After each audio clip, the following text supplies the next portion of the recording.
can tell you it is true because I have been to Pambupatti, the village of the snakes. Pambupatti is in a jungle, so thick, so dark that you would think no one can ever walk through it. Fallen trees and branches block the road.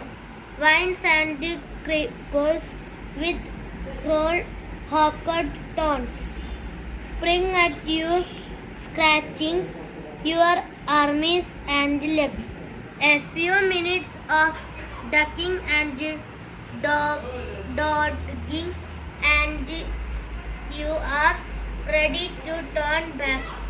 Enough, let the lizards and snakes and eagles keep their jungle. We humans have better places to go to actually.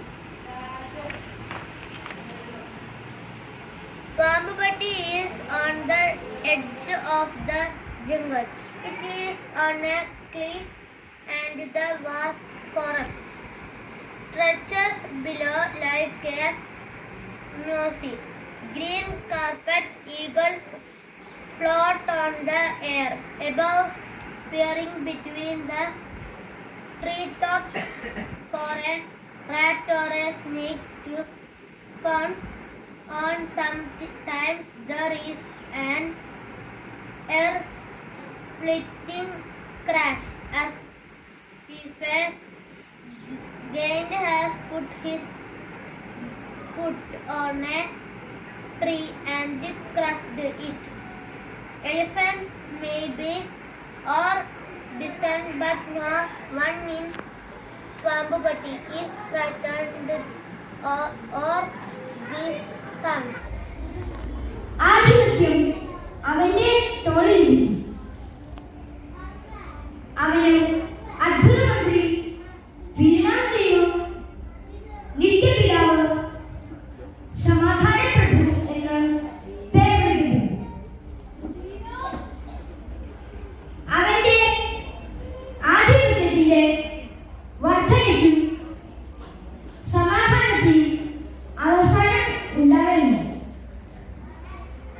ദാവീദിന്റെ സിംഹാസനത്തിലും അവന്റെ രാജ്യത്വത്തിലും ഇന്നു മുതൽ എന്നേക്കും അവൻ അതിനെ ന്യായത്തോടും നീതിയോടും കൂടെ സ്ഥാപിച്ച് നിലനിർത്തും.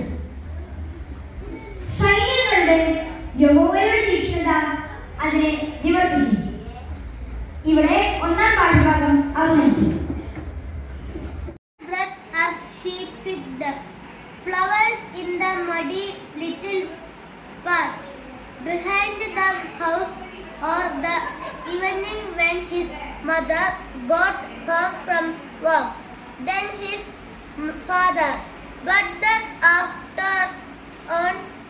afternoons were he decided the most peaceful.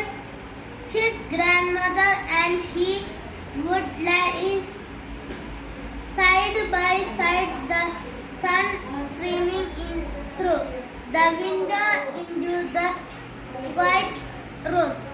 Or she would tell him stories different from the kind he read or heard in school. Some days she would sing him one of the hundreds and hundreds of songs she knew. She had a soft trembling voice, but she knew what every word means. Risha could tell from the way she sang that she believed in the song. She could see how such she loved it.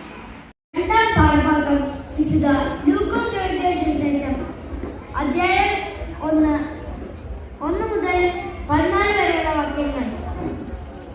ആ കാലത്തു ലോകമൊക്കെയും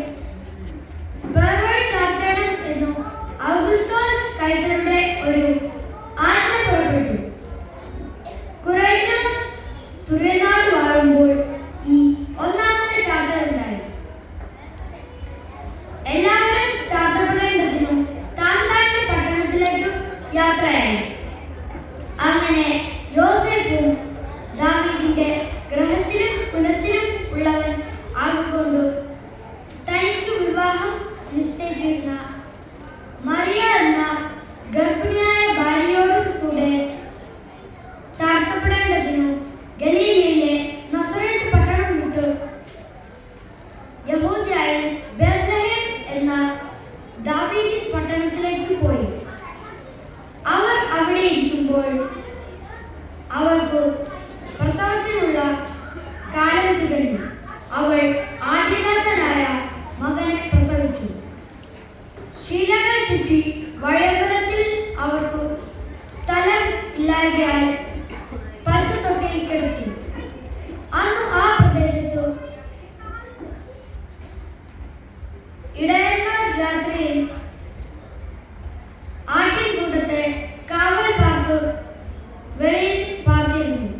അപ്പോൾ കർത്താവിന്റെ ഒരു ദൂതൻ അവരുടെ അരികെ നിന്നു. കർത്താവിന്റെ തേജസ് അവരെ ചുറ്റി നീങ്ങി. അവർ ഭയപരവശരായിത്തീർന്നു. ദൂതൻ അവരോട്, ഭയപ്പെടേണ്ട, സർവ്വജനത്തിനും ഉണ്ടാകാനുള്ളൊരു മഹാസന്തോഷം ഞാൻ നിങ്ങളോട് സുവിശേഷിക്കുന്നു. കർത്താവായ ക്രിസ്തു എന്ന രക്ഷിതാവ് ഇന്ന് ദാവീദിന്റെ പട്ടണത്തിൽ നിങ്ങൾക്കായി ജനിച്ചിരിക്കുന്നു. നിങ്ങൾക്ക് അടയാളമോ ശീലകൾ ചുറ്റി പശുത്തൊട്ടിയിൽ കിടക്കുന്ന ഒരു ശിശുവിനെ നിങ്ങൾ കാണും എന്ന് പറഞ്ഞു. പെട്ടെന്ന് സ്വർഗീയ സൈന്യത്തിന്റെ ഒരു സംഘം ദൂതനോട് ചേർന്ന് ദൈവത്തെ പുകഴ്ത്തി. അത്യുന്നതങ്ങളിൽ ദൈവത്തിന് മഹത്വം, ഭൂമിയിൽ